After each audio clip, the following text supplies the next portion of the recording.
We're using Grand Flake biscuits. I'm going to roll them out like so. We're going to make some cheese knots. So then, today we're using cheddar and monetary jack cheese. We're going to add the cheese to the middle. We're going to flip it over like this, and then we're going to take our fork and put the little crinkles on the side.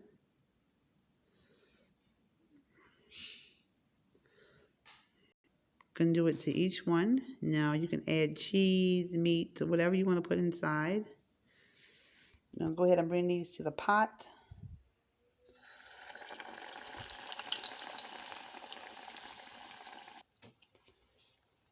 Keep your fire on low so you can cook all the dough.